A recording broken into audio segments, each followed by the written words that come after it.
Dito tayo kay Bato de la Rosa. Nako po, nako, magulat kayo ngayon. Buto yan ipi. May galab shoutout po kay Ma'am Winnie Fair. Ayan.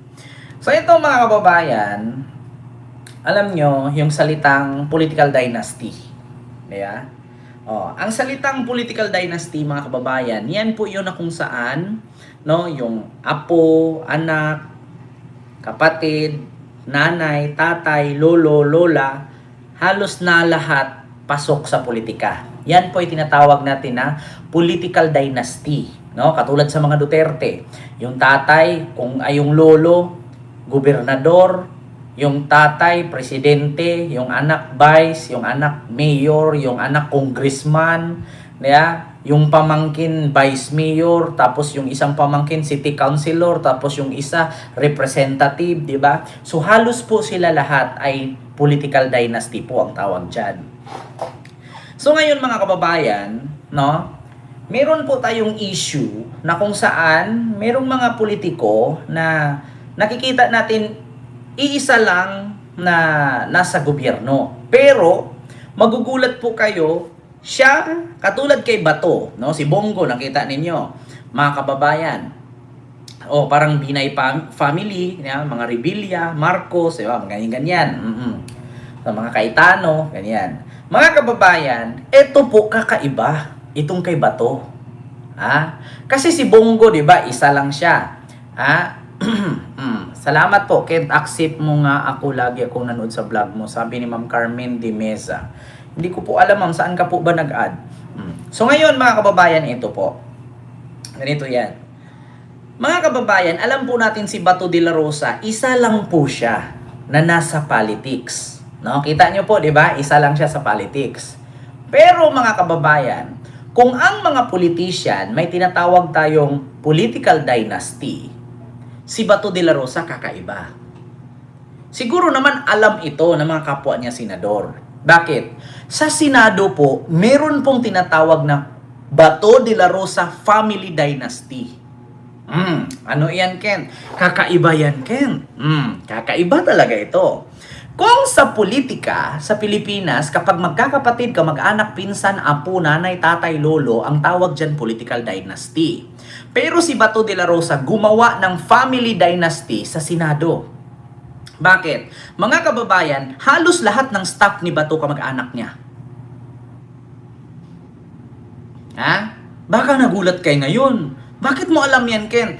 Alam nyo ba, na may nakarating sa akin, kung totoo man ito, kung totoo man ito, sana mahiya naman kayo. Pwede ba tong ganito, mga kababayan? Pwede ba yung ganyan na halos lahat ng staff mo ay lahat kamag-anak mo? Mga kababayan, tanong ko lang, alam ba to ng mga kapwa senador ni Bato or mga senador kapwa niya ganun din? Halos lahat ng staff ni Bato, puro kamag-anak niya. Tanong ko lang, pwede ba yung ganyan? Pwede ba yung ganyan, mga kababayan? Nepotism tawag dyan. Di ba?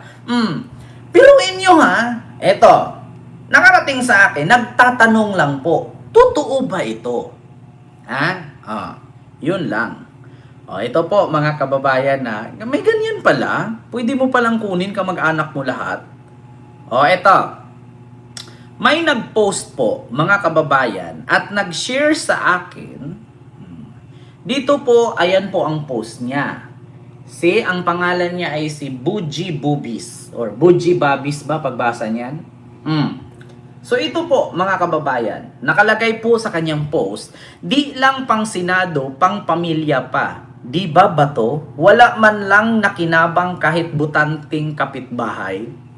Yan ang kanyang post, mga kababayan. So basahin ko po dito, sarap ng buhay. Bato relatives in the Senate. Name of relative, relationship, and position. Dito po mga kababayan, Chief of Staff, anak na babae. Director, second, anak na babae. Supervising Political Affairs Officer, kapatid na babae. Supervising Legislative Staff Officer the third, pamangkin. Supervising Legislative Staff Officer 3rd, pamangkin. Political Assistant Officer 2nd, nephew.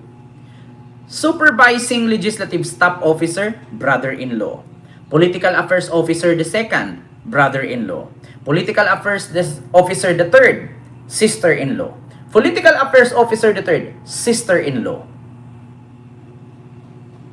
So, paano nangyari yun? May ganun pala.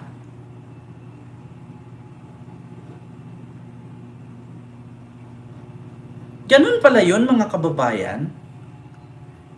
Paano nangyari ito? Kung dati may advertisement na alcohol na hindi lang pampamilya, pang sports pa.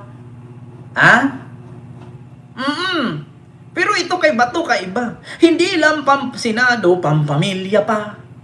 Nag-iisa ka lang, Bato. Kaloka. Kaya naman pala, nasabi-sabi nila na nakakapirma si Bato. Paano hindi makapirma? Halos lahat ng staff kamag-anak. Kaya pala kahit hindi mapasok si Bato, kaya pala kahit hindi tanggalin, kumikilos. Bakit? Puro ba naman kamag-anak lahat? Biruin mo ilan to? 2, 4, 6, 8, 10. 8. 10. Diba? Kita mo yan, mga kababayan? 10 kamag-anak. Diyos mio, Marmar. 10 kamag-anak, kita mo yan? Pwede pala yung gano'n, nagtatanong lang. Ilan to? Apelyido dito? Garcia, 2 Garcia. Tapos ilang De La Rosa to? 1, 2, 3.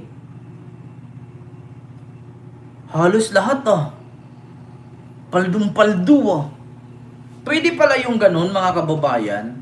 Ito po ay shinare ko lang Post po ito. Nagre-react lang po ako. Nagtatanong po ako. Pwede ba yung ganun? Kung merong political dynasty, meron din palang meron din palang family dynasty. Nagtatanong lang Buti na lang hindi na Kent Garcia dito. Basta Garcia. Tapos De La Rosa, tapos Komendante. Tapos Ginoo.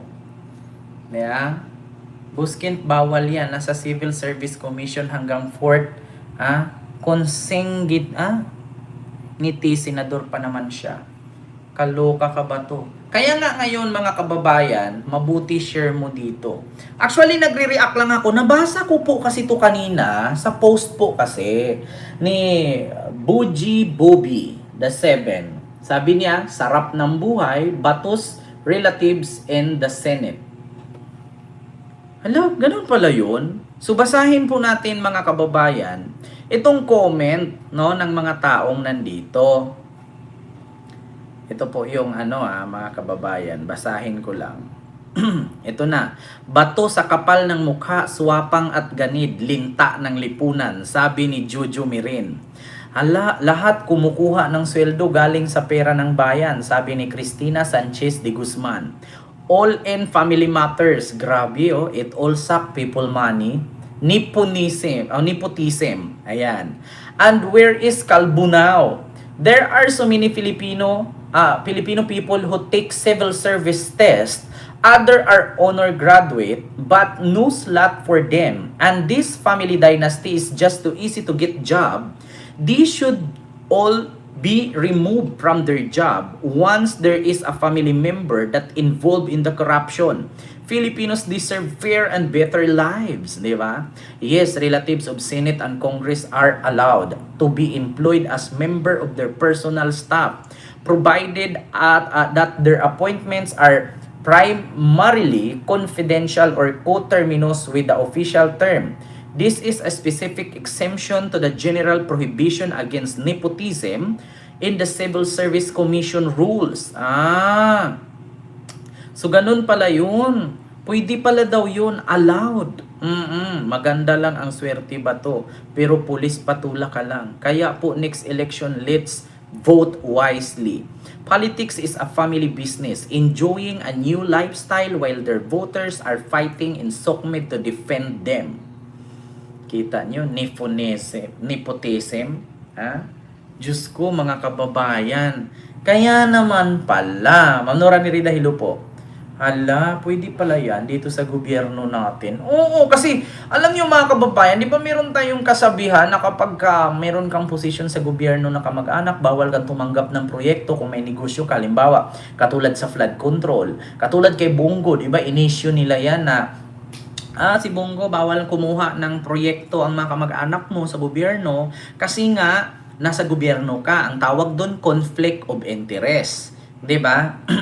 Conflict of interest, at kung magkano man ang nakuha nilang proyekto na worth 50 million pataas ay maaaring makasuhan kayo ng plunder.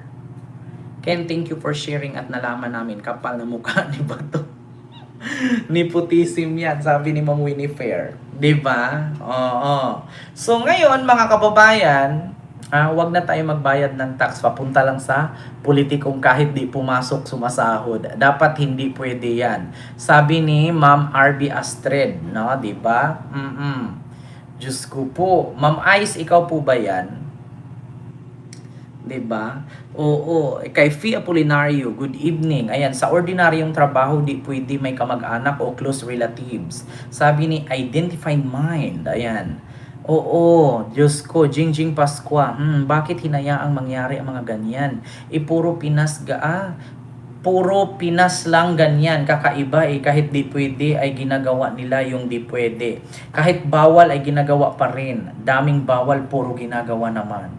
Diba? Diyos ko, mga kababayan. Nepotism, it's a grandest way. Diba? Ganon pala yun, mga kababayan. Pwede pala yung ganon. So, kapag ka mayor ka din pala, pwede pala kunin mo lahat ng staff mo, kamag-anak mo, mula sa sekretary hanggang sa janitor, mga kamag-anak mo, mga malalayo. Pwede pala yung ganon. Ngayon ko lang, hindi ako na-inform, ngayon ko lang yan nalaman, mga kababayan. Kasi pagkakaalam ko, ilang beses ako nagtatrabaho sa isang factory, sa fast food. Bawal kasi magjowa na halimbawa ikaw Jollibee crew ka or McDo or Chowking. Bawal na ang jowa mo crew tapos ikaw manager. Bawal din ikaw ay tawag doon kahera. Bawal din na jowa mo magkasama kayo sa trabaho. Bawal mga ganun, 'di ba? Kahit saan mga kababayan, 'di ba may ganun? 'Di ba ganun 'yun mga kababayan?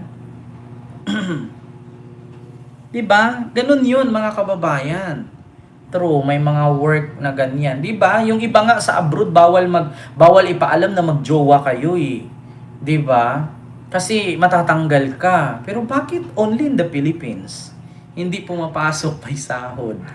'Di ba? Merong hocus-pocus na nangyari diyan, panigurado. Palakasan at impluwensya. Yan ang sinasabi ni Sentry na bawal until 4th degree. Consanguinity. 'Di ba? Diyos ko, Ma'am Emma Cordova, hello. Naloka ako nung nalaman ko mga kababayan. May ganun pala.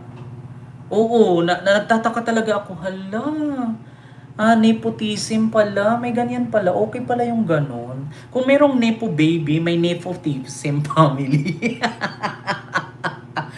Yes, Sir Kent, bawal magsyota sa magkatrabaho. 'Di ba? Bawal mag-asawa, bawal magpinsan. 'Di ba? Kasi liligwakin kayo. Diyos ko, yun na nga mga kababayan. Nagulat na lang ako kung totoo man ito pagpatuloy nyo yan. Kung nakatulong naman kayo sa bayan. Pero kung hindi kayo nakatulong sa bayan, mahiya naman kayo. Mag-resign kayo dyan. 'Di ba? Sino pa bang siniserbisyuhan nyo dyan, hindi na nga pumapasok? Sinasahuran pa rin ba yung mga staff niya kung ganyan, kahit hindi na siya pumapasok? Ganun ba yun? Mga kababayan, sumasahod pa din ba yung mga kamag-anak niya na ginawa niyang staff? Sa ngayong hindi naman siya pumapasok? Tuloy ba yun? Sa ibang company, bawal yan. Sabi ni Ma'am Sinaida Berganio, sa aming barangay, Ken, puro kamag-anak ang staff na nagtatrabaho. Oh, wala namang problema siguro no kung puro ka mag-anak, kung wala naman kayong ginawang katarantaduhan. Pero ang problema, 'di ba, Ma'am RB Astrid, ang problema lang diyan, sumasahod pa ba sila kahit wala na yung amo nila? Kasi ang mangyari dito mga kababayan, ang amo nila si Bato. Kasi staff sila ni Bato. Eh ang problema, wala na si Bato. So sinong siniserbisyuhan nila ngayon? Hala, nagtatanong lang po ah. Hindi na nagtatrabaho pero sumasahod yung kamag-anak na staff. Ganun ba yun? Bakit di nababanggit ni Sentry ang issue na yan kay Bato? Hindi po natin alam, Sir Ber Villanueva, kasi ito po ay post lamang, nagre-react at ako dito nagtatanong lang naman. So sumasahod pa rin ba sila kahit hindi pumapasok si Bato? Kasi amo nila si Bato eh. At ang pagkakaalam ko mga kababayan, nag-file yata si Sentry ng ang tawag dyan? May tawag dun mga kababayan, anong tawag dun na sinabi ni Sentry na mag-file siya? Parang may tawag ba yun? Anong tawag dun? Na ipaano niya, tawag doon? Mga kababayan, nakalimutan ko na wala sa isip ko yung ipapatanggal niya si Bato. Ano ba yung tawag doon? Ethics complaint? Hindi, may isa pa mga kababayan, yung ipaano niya, tawag doon, ipatanggal, no? Sa ethics, yes, sa ethics complaint, nag-ano siya sa ethics. Pero may tawag doon eh, yung ang tawag doon, basta may tawag doon mga kababayan. Pero nag-ano siya na ipa-expelled, ayan, expelled ang tawag niya, disqualification, ayan, parang ganon. Ipapa-expel daw niya. So, hindi ko alam mga kababayan kung, naku, lalo pag nalaman ito ni Sentry. Naku po, baka yan isa sa questionin ni Senador Trillanes yan. Naku, kung ito nga, kumakalat ngayon sa social media, naku, mas lalong pag-initan ni Trillanes ito. Parang, ano to? Paldong-paldo? Ano to? Tiba-tiba? Naku, hindi pwedeng ganyan. Yeah. Siyempre, gaganon yun. Naku po, mga kababayan, Diyos ko. May politika, may family dynasty.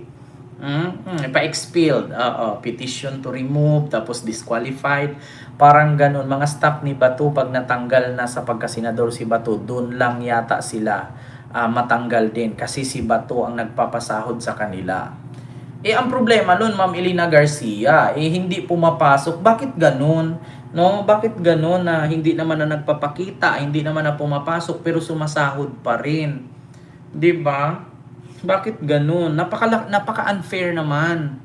'Di ba? Napaka-unfair yung ganun na sinasahuran ka nang hindi ka pumapasok. Pero tayo, mga ordinaryong tao, kapag hindi tayo pumapasok, putang ina, malit ka nga lang, 50 pesos na kaltas. Magkano lang sinasahod mo? 750 a day, tapos tanggalan ka pa 50 kasi late ka. Tapos minsan, 3 araw ka hindi makapasok, wala kang sahod kasi no work, no pay. Tapos, absent ka kasi may sakit ka, kailangan kukuha ka pa ng medical records para i-present mo na kaya ka naka-absent. Kasi kung wala kang alibay, tanggal ka sa trabaho. 'Di ba? Oo, Diyos ko, may ganun pala. Hala, kaloka naman. Diyos ko, unfair. 'Di ba? Ma'am BMV, Rose Oimatsu, hello po sa iyo diyan. 'Di ba? Napaka-unfair. 'Di ba? Hindi maganda yung ganyan. Sana all magsenador na lang tayo. 'Di ba? Para kukunin natin lahat ng pamilya natin ng mga walang trabaho. Lagay nating staff. Diyos ko po. Oo, di ba? So yun po yun, mga kababayan. Naku po, Diyos mio, Marima.